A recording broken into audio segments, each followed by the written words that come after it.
Hey, how's it going? This time in this video, I'm gonna show you guys how to do a mid taper with straight hair with a long mullet on the back.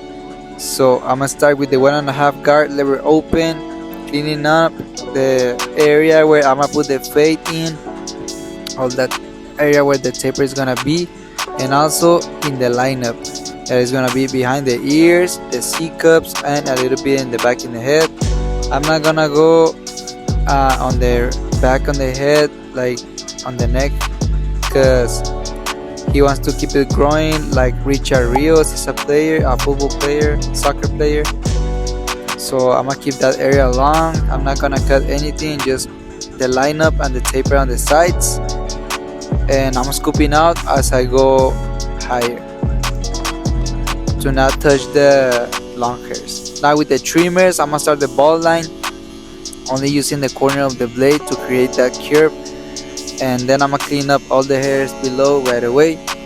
Make sure everything is cut, because you don't want to struggle with the shaver later. All the hairs wanna be super short so you don't struggle with long hairs later. And we do the same thing in the other side. It's a mid taper, so it's not that low, not that high, just enough to make that fade pop. Then I'm gonna grab my clipper with the lever open, no guard, and I'm gonna go above that guideline like half an inch, scooping out, just only using the corners of the blade because it's a small spot to work. So just scooping out with the corners. Then with the one open, I'm gonna start scooping out another guideline like an inch above that last one, and as soon as I'm done, I'm gonna close the lever and fade the line between them. So it's gonna be one open, and then as soon as I'm finished doing that lever open, I'm gonna close it and fade the line between the no guard open and the one open. I'm gonna do the same thing here. I'm gonna go an inch above that last guideline with the one open, and as soon as I'm done, I'm gonna close the lever and fade the line between them. Now with the shaver, I'm gonna make that skin transition, and I kinda scoop it out as I go to the finish of the line so I don't create a harsh line, just like that. And we do the same thing in the other side, putting a little bit of pressure right there. Now with the clipper no guard lever close, I'ma start to hit that bottom line, only using the corners of the blade, and as soon as I'm done, I open the lever and I go a little bit higher than that so we can be blending that bottom line little by little. And I can close and open the lever as I see it. That's up to you, just for detail in that step, but don't go any higher than that. Just in the bottom line and a little bit higher than that is the area you can work in. Use only the corners of the blade, because if you don't, you could create another line and you don't want that. Just hitting that bottom line. If there's something left there, we're gonna fade it up later, don't worry. We do the same thing in the other side. We just hit that bottom line with the lever closed, and as soon as I'm done doing that, I'm gonna open the lever and I'm gonna finish fading a little bit higher than that, and open and close just in case of details. Now to finish cleaning that bottom line, the transition between the shaver and zero, I'm gonna use the trimmers, only using the corner to finish fading and cleaning up that bottom line that you can see right there. And if you can't finish fading that line, turn the trimmers upside down and then you hit it like this, and that should get the work done. As you can see, it looks a lot more clean. We do the same thing on the other side. We just clean up that bottom transition between the shaver and the zero, and that's it.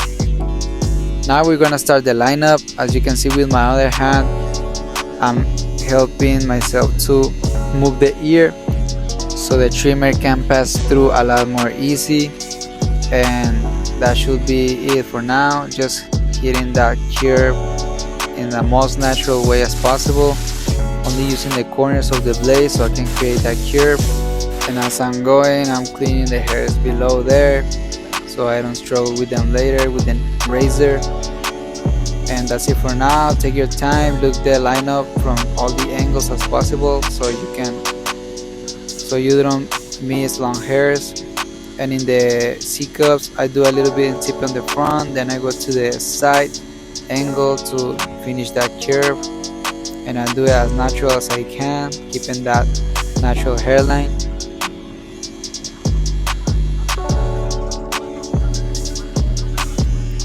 Then in the back I'm gonna do a lineup in a rounded shape. Remember, I wanted to let the hairs grow so he can get that rich and real molded style. He's gonna need a lot more weeks of growing, so we're not gonna cut anything from there, just line it up so he can start growing. And we ask the client to look down a little bit so we can get those neck lineups better and the hairs. Remember to ask the client to look down a little bit so you can be more effective.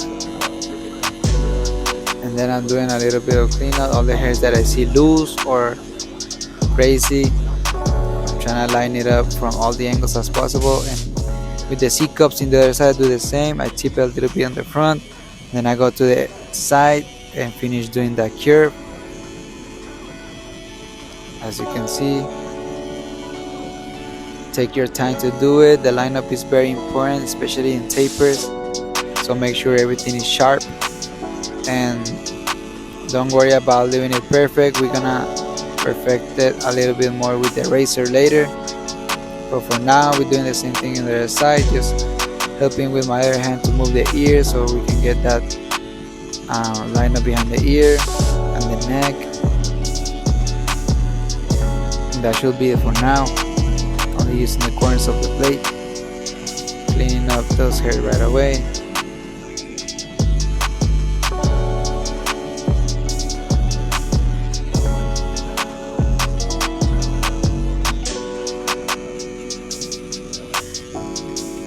Always remember to double check on the mirror if the lineup is straight, if it's not crooked. So keep that in mind every time you do a lineup. Double check on the mirror. Sometimes you look in the mirror and you see some spots that are not that even.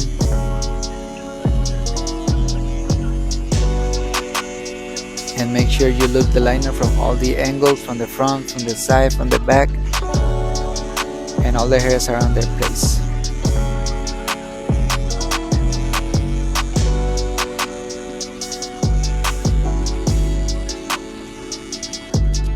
We clean up the area with the hair duster.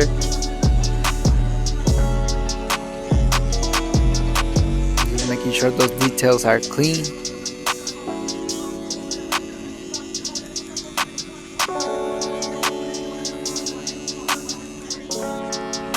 With the shaver, I clean the hairs below all that lineup that I did on the neck and behind the ears, because those areas are very sensitive. That's why I use the shaver. I don't pass the razor over there, especially on kids. But the rest of the areas I do pass the razor in the front face lineup and a little bit on the side ear. So for the neck part and the behind the ear, I use the shaver. Now I'm apply some shaving gel so the blade can pass through more smooth, and I go against the grain with the razor. Remember always to change the blade and stretch the skin as much as you can so it can be more effective, more sharp, and it doesn't pass too hard. Do the same thing with the ear. With the other hand, I move it so the razor can go through easily, and we go against the grain.